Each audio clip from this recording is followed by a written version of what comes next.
वैविध्यामध्ये एकता, नाविन्यामध्ये सुंदरता. तानाबाना गुंफत स्वामिनी गो फिणते नात्यांचा. श्रोते हो नमस्कार.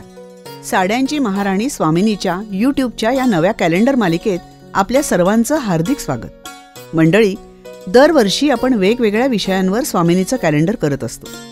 यावर्षी आपण भारतातल्या 12 राज्यांमधील साड्यांच्या निर्मितीबद्दल जाणून घेणार आहोत. तेव्हा लगेचच कुमठेकर रोडवरच्या बिझीलँड बिल्डिंग मधल्या साड्यांची महाराणी स्वामिनीला भेट द्या, साडी खरेदी करा आणि एक कॅलेंडर मोफत मिळवा. तू सखी, तू प्रिया, तू रूपा, तू मोहिनी. स्वामिनी स्वामिनी स्वामिनी. स्वामिनी अत्याधुनिक आणि पारंपरिक साड्यांचं विलोभनीय दालन. तुमची आवड जाणणारं, तुमचं सौंदर्य उजळवणारं स्वामिनी. सौभाग्य सुंदर लेऊनी बसने उभी मन भावनी. स्वामिनी Busyland building, Kumthekar road, Pune. साड्यांची महाराणी स्वामिनी. संस्कृती जपत आदिवासींची, कला बहरते ओरिसाची. संबळपुरी आणि बंधा साडी, सुती, रेशमी, गर्भरेशमी, वैविधता असे एकचची. भारतीय परंपरेचं हे वैभव आपल्या स्वामिनीमध्ये सहज उपलब्ध.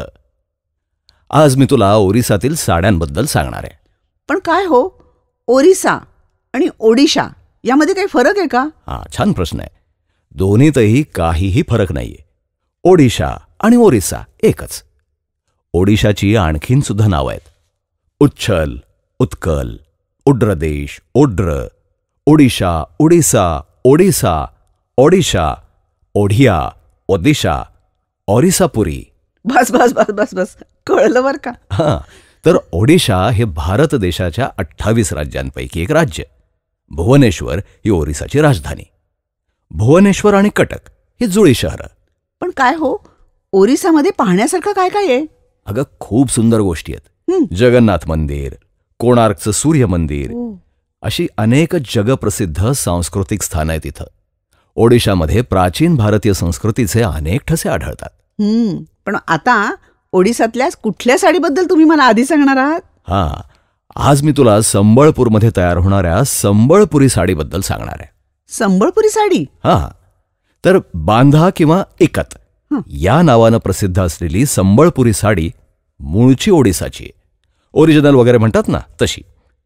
4 मीटर ते 9 मीटर पर्यंत मिळणारं हे कापड ओडिसातील महिला विविध प्रकाराने नेसतात. म्हणजे संबळपुरी साडी 5 वारी पद्धतीनं पण नेसली जाते. भारताच्या माजी पंतप्रधान इंदिरा गांधींमुळे या साडीला खरी ओळख मिळाली.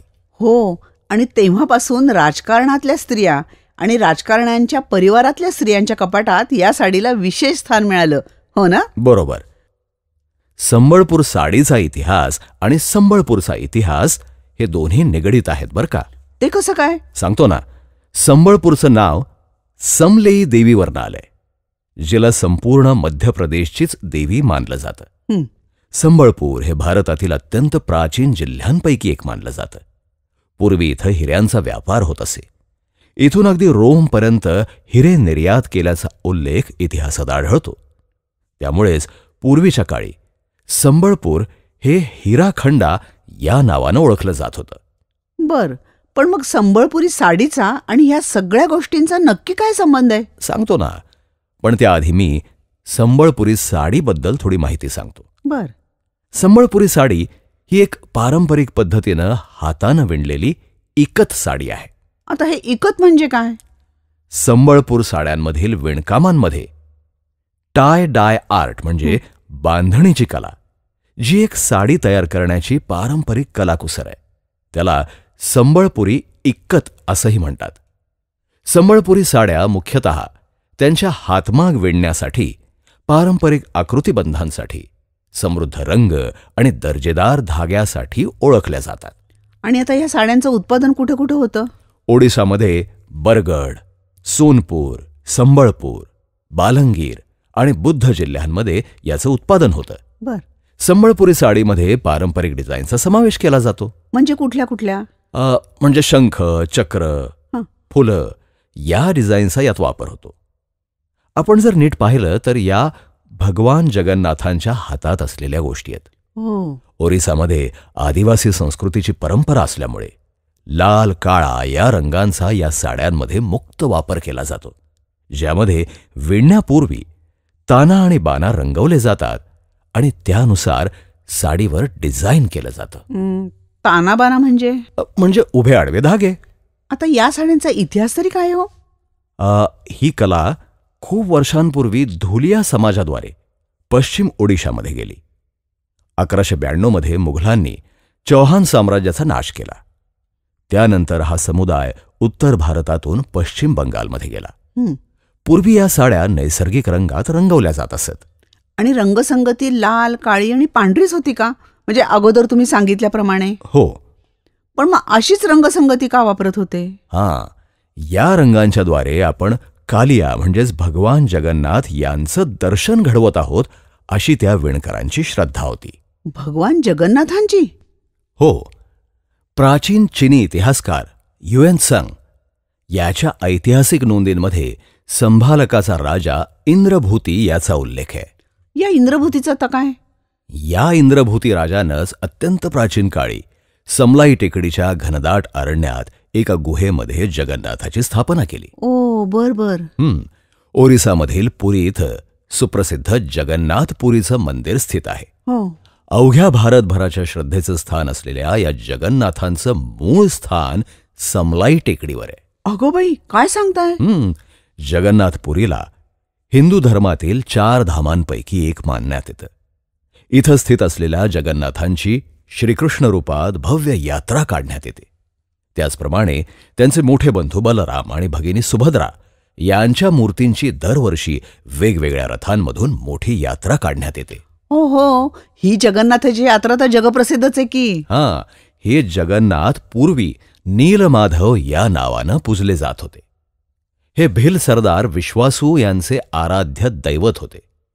विश्वासू हे समलाई टेकडीवर जाऊन जगन्नाथाची पूजा करत असत असा उल्लेख इतिहासात आढळतो. परंतु पुढच्या काळात मात्र या मूर्ती लाकडी स्वरूपात पुरी इथं स्थापित करण्यात आल्या. तू सखी, तू प्रिया, तू रूपा, तू मोहिनी, स्वामिनी स्वामिनी स्वामी. स्वामिनी अत्याधुनिक आणि पारंपरिक साड्यांचं विलोभनीय दालन, तुमची आवड जाणणारं, तुमचं सौंदर्य उजळवणारं स्वामिनी. सौभाग्य सुंदर लेऊनी वसने उभी मन भावनी. स्वामिनी विझिलँड बिल्डिंग, कुमठेकर रोड, पुणे. साड्यांची महाराणी स्वामिनी. हो, पण मला अजूनही याचा संबळपुरी साडीशी काय संदर्भ आहे ते काही समजत नाहीये. सांगतो. कसं आहे, एखादी प्रथा कुणा एका व्यक्तीकडून निर्माण होते आणि नंतर ती संपूर्ण समाजामध्ये पसरते. पुरीच्या जगन्नाथांच्या बाबतीत नेमकं तसंच घडलं. या 3ही मूर्तींना लाल, काळा आणि पांढरा या 3 रंगात चित्रित केलं गेलं. अच्छा, म्हणजे तुम्ही सांगताय त्या संबळपूरच्या साड्यांच्या रंगसंगतीचा आणि जगन्नाथाचा असा सारखेपणा आहे तर? ओरिसा हा तसा आदिवासी प्रांत, त्यामुळे त्यांना आवडणारे रंग हे काळा, लाल अशा स्वरूपातले आहेत. आणि त्याचा संबंध परमेश्वराशी लावल्यामुळे सर्वच संबळपूर साड्यांना एक वेगळं महत्त्व प्राप्त होतं. वा, खूपच छान. पण आता तुम्ही मला पुढची कुठली साडी सांगणार आहात? आता यानंतरची साडी आहे ती संबळपूरची बंधा साडी. वा, नाव तर वेगळंच आहे एकदम. संबळपूरमधील भुलिया समाजाची ही बंधा साडी. ही खूप आधीपासून अद्वितीय अशा टाय डाय तंत्राचा वापर करून विणत होते. थांबा, हे टाय डाय काय प्रकरण आहे? सांगतो. या तंत्रामध्ये आधी धागे विशिष्ट ठिकाणी बांधले जातात आणि रंगांमध्ये बुडवले जातात. ज्या जागी हे धागे बांधलेले असतात ना, तिथे रंग लागत नाही. त्यानंतर हे धागे हातमागावर सेट केले जातात. अरे वा, म्हणजे ही साडी पण हातमागावर विणली जाते तर? हो, आणि मग त्या हातमागावर याचं सुंदर डिझाईन विणलं जातं. वेगवेगळ्या रंगांमध्ये या साड्यांचं डिझाईन करणं म्हणजे खूप कठीण आहे बरं का. म्हणजे या साड्यांना एक विशिष्ट दर्जा प्राप्त होत असणार. बरोबर. सुरुवातीला या साड्या स्थानिक महिला त्यांच्या संस्कृतीचं प्रतीक म्हणून रोजच्या जीवनात परिधान करत होत्या. पण नंतर मात्र प्रसिद्धी वाढली आणि मग जगभरात या साड्या फॅशन सिम्बॉल म्हणून प्रसिद्ध झाल्या. म्हणजे आता ही साडी विकत घेणं आलं. हो, तुमच्या कलेक्शनमध्ये ही बंधा साडी असायलाच हवी. मग या साड्या डबल कलरमध्ये असतात आणि वजनाला अत्यंत हलक्या असतात. हो, म्हणजे कोणत्याही सीझनला वापरायला अत्यंत सुटसुटीत, हो ना? हो. आणि काही साड्यांची बॉर्डर मोठी असते, त्यांना संबळपुरी मोठा बॉर्डर असं म्हटलं जातं. वा, खूप छान. संबळपुरी इकत साडी सुद्धा कॉटन आणि सिल्क यांच्या मिश्रणातनं विणली जाते आणि ही साडी सुद्धा टाय डाय पद्धतीनंच विणली जाते बरं का. वा वा. आता पुढची साडी? यानंतरची साडी आहे संबळपुरी बोमकई साडी. हो हो हो, ही साडी देखील खूप फेमस आहे बरं का. आणि ही साडी बोमकई इथं तयार होते. इतर संबळपुरी साड्यांप्रमाणेच ही सुद्धा कॉटन आणि सिल्कच्या मिश्रणातनं विणली जाते. याशिवाय पसापल्ली नावाची पण एक साडी संबळपूरमध्ये प्रसिद्ध आहे. पसापल्ली? वास्तविक हिचं नाव पसापल्ली इकत पाटा असं आहे. ओ. ही भारघर इथं तयार होते. या साड्यांमध्ये सिल्क कॉटन आणि सोनेरी धागे वापरले जातात. काही पसापल्ली साड्यांचे पदर खास करून सोनेरी धाग्यांनी विणले जातात. म्हणजे संबळपूरच्या साड्यांमधला आणखी एक वेगळा प्रकार आहे तर. हो. आणखी पण एक साडी आहे, तिचं नाव आहे विचित्रोपुरी. अगो बाई, विचित्रच आहे नाव आहे. हिला बंधकला असं सुद्धा एक नाव आहे. ही डबल इकत पद्धतीनं विणली जाते. सर्वच संबळपुरी साड्यांचं स्वतंत्र असं वैशिष्ट्य आहे. जगभरात या साड्या दर्जेदार म्हणून ओळखल्या जातात. परंपरा आणि नाविन्य यांचा सुंदर संगम साधत संबळपुरी साडी आजही सर्वांची आवड जपतीये. खरंच बाई, भारतभरातल्या सर्व साड्यांचा आपण जेव्हा अभ्यास करतो ना, तेव्हा अत्यंत वेगवेगळी वैशिष्ट्ये आढळतात. हो ना. जगन्नाथाच्या अस्तित्वाचा वारसा घेऊन येणाऱ्या या साड्यांवर परंपरेचा सुद्धा मोठा प्रभाव आहे. या जगन्नाथाच्या यात्रेचा खूप मोठा इतिहास आहे बरं. कोणता इतिहास हो? भगवान श्रीकृष्णांनी आपल्या अवताराची समाप्ती केली तेव्हा त्यांचा अंत एका व्याधाचा बाण पायाला लागून झाला. हो हो, बरोबर आहे. हा इतिहास मला माहिती आहे. हा प्रसंग प्राची इथं घडला. तिथेच समुद्र किनाऱ्यावर भगवान श्रीकृष्ण, बलराम आणि त्यांची भगिनी सुभद्रा या सर्वांना अग्नी देण्यात आला. परंतु अचानक तिथं समुद्र खवळला आणि त्यानं 3ही प्रेतं आपल्या ताब्यात घेतली. अरे देवा, मग काय झालं? मग ही 3ही प्रेतं वाहत वाहत पुरी इथं आली. त्यानंतर इथल्या राजानं या 3ही प्रेतांना 3 रथांमध्ये बसवून ते रथ प्रजेच्या सहाय्यानं स्वतःच्या हातानं ओढले. त्यांच्याबरोबर आलेल्या एका लाकडी ओंडक्याची पेटी तयार करण्यात आली आणि त्या पेटीमध्ये ही शवं घालून ती जमिनीत पुरण्यात आली. त्या दिवसाची आठवण म्हणून दरवर्षी आषाढ शुक्ल द्वितीयेला ही जगन्नाथाची यात्रा निघते. आणि या दिवशी ही 3ही भावंड आपल्या मावशीला भेटायला जातात असं मानण्यात येतं. हो हो, आणि तो रथ सर्व माणसं स्वतःच्या हातानं ओढतात हे जगप्रसिद्ध आहे. बरोबर. संबळपुरी साड्या या सर्व चालीरीती आणि परंपरा घेऊनच निर्माण केल्या जातात. या साड्या विणत असताना जणू काही आपण भगवान जगन्नाथांची आराधनाच करत आहोत असा भाव या विणकरांच्या मनात असतो. हे धर्म, परंपरा, अध्यात्म, चालीरीती भारतीय जनमानसात किती खोलवर रुजलेत नाही, आणि त्यांचा गोडवाही तितकाच छान आहे. त्यामुळे या साड्यांना सुद्धा याच परंपरेतला एक वेगळाच दर्जा प्राप्त झालाय. बरोबर आहे. भारतभरातील या साड्यांचा दर्जा, परंपरा आणि स्वतःची वैशिष्ट्ये स्वामिनीनं त्यांच्या अस्सलपणासह जपलेली आहेत. पुण्यातील कुमठेकर रोडवरील बिझीलँड येथे साड्यांची महाराणी स्वामिनीच्या दालनामध्ये या सर्व साड्या आपल्या रीती, परंपरा, दर्जा आणि आपली आगळी वेगळी वैशिष्ट्ये घेऊन अवतरलेल्या आहेत बरं का. चोखंदळ रसिकांना या कार्यक्रमातून आम्ही त्या साड्यांची माहिती आणि इतिहास तर सांगत आहोतच, परंतु स्वामिनीतील आमचे सेल्समन देखील आपल्याला या साड्या सर्व वैशिष्ट्यांसह आपुलकीनं प्रत्यक्ष दाखवतात. आणि अशा प्रकारे त्या साड्यांची छानशी माहिती घेऊन त्या विकत घेण्यामध्ये जी एक वेगळीच मजा असते नाही का. हा आगळा संगम आपल्यासाठी स्वामिनीनं खास करून घडवून आणलाय. मग कधी येताय स्वामिनीच्या दालनात साड्यांची लयलूट करायला? आम्ही वाट पाहतोय बरं का.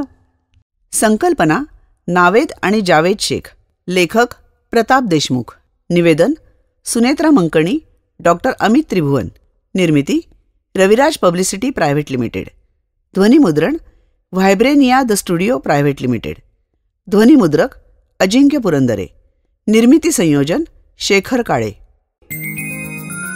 तू सखी तू प्रिया तू रूपा तू मोहिनी स्वामिनी स्वामिनी स्वामी स्वामिनी अत्याधुनिक आणि पारंपरिक साड्यांचं विलोभनीय दालन, तुमची आवड जाणणारं, तुमचं सौंदर्य उजळवणारं स्वामिनी. सौभाग्य सुंदर लेऊनी वसने उभी मन भावनी स्वामी. स्वामिनी, विझलँड बिल्डिंग, कुमठेकर रोड, पुणे. साड्यांची महाराणी स्वामिनी.